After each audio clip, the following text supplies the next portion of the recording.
This is from our friend, Director of National Intelligence, Tulsi Gabbard. Now she is in a bit of a war of words. Yes. With President Barack Obama, who finally put out a statement, and his statement was like, look, I usually don't put out statements in regards to the current White House. I find them ridiculous, but these are unfounded.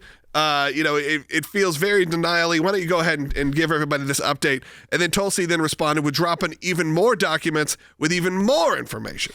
This is the statement from former President Barack Obama and put out by the office of former President Obama. So he's even keeping himself one step removed.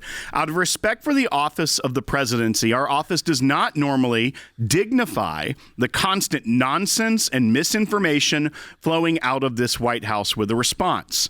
But these claims are outrageous enough to merit one. These bizarre allegations are ridiculous and a weak attempt at distraction.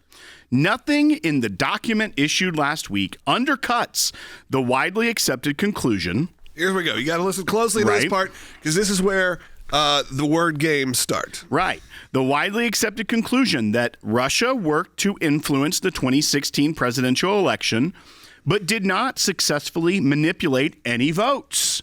These findings were affirmed in a 2020 report by the bipartisan Senate Intelligence Committee led by then Chairman Marco Rubio.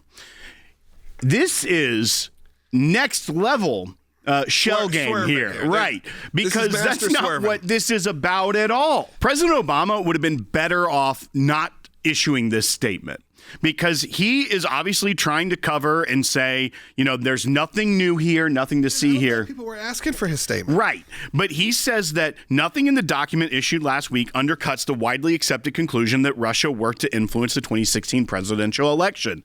That's not what Tulsi is alleging here.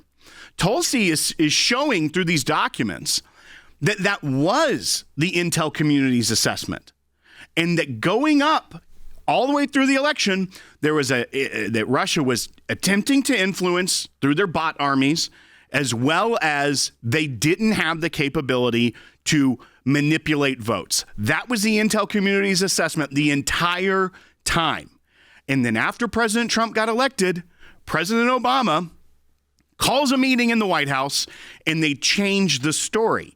Then all of a sudden, it wasn't Russia's trying to sow discord in America and weaken the United States. It is that they were trying to get President Trump elected, and they used the Steele dossier. So he's trying to reframe this entire thing back to the original intent, which is what the problem that Tulsi is showcasing is.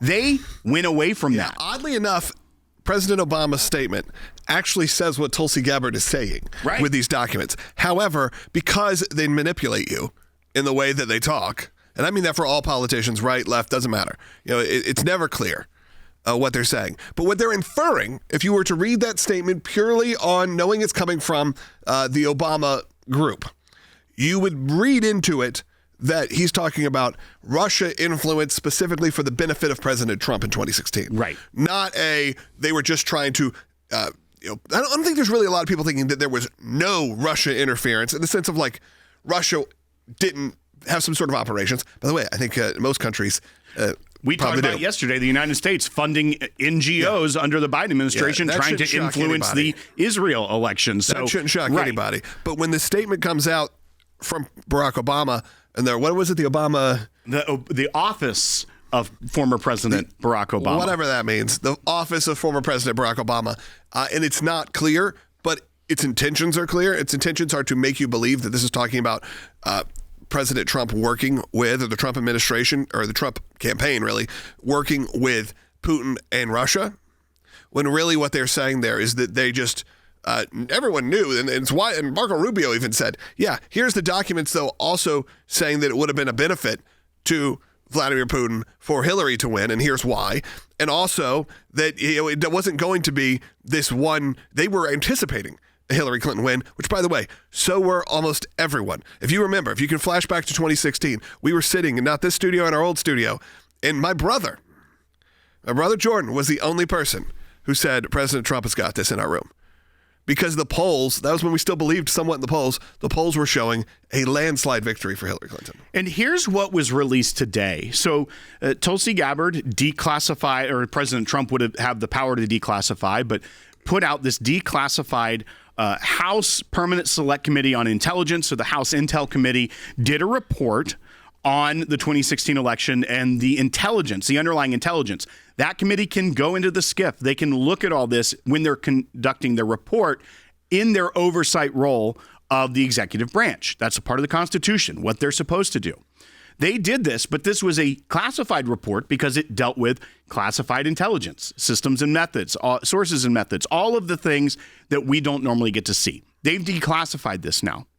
And this is a really interesting, this is right at the beginning of this report on the ICA, the Intelligence Community Assessment, and what they see. They point out some things that were in the report that would have had proper analytical tradecraft and consistent with what the intelligence was telling them.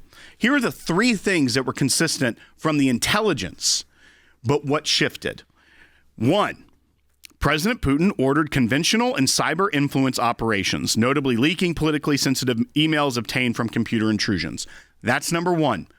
As you said, Logan, we know that this was a thing. We know that there was bot armies, that there was a cyber influence campaign. It wasn't changing votes. It was trying to sow discord.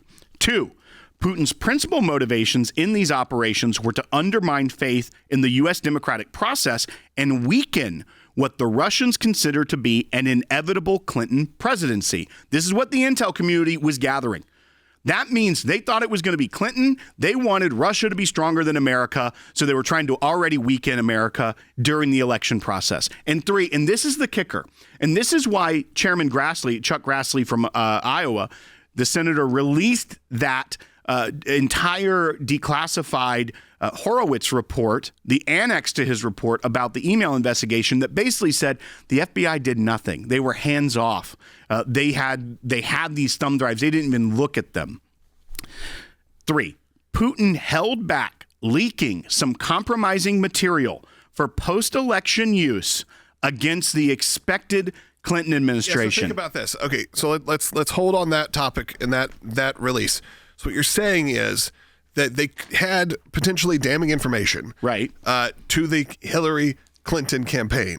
Yes, and they decided to hold back that, assuming she was going to win, and they were going to need some theoretical ammunition here and some blackmail they had. Again, if they were really looking for President Trump to win, you would have thrown everything you could.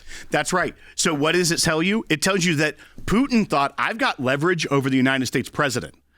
If she wins, that goes a long way in sanctions negotiations, anything we can say, hey, you don't want us to release this.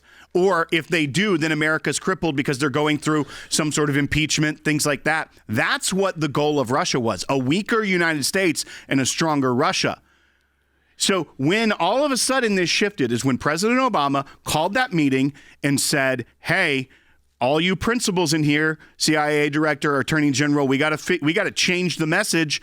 And that's what happened. Then they started relying on the discredited Steele dossier, which completely changed the narrative. There's even a quote that Tulsi released. Before you do that, because I saw this in some of the comments, can you give us, 20 seconds on what the Steele dossier was? Because again, It's another one of those terms we use very flippantly. And if you haven't been following for 10 years now, you may not know what we're talking about.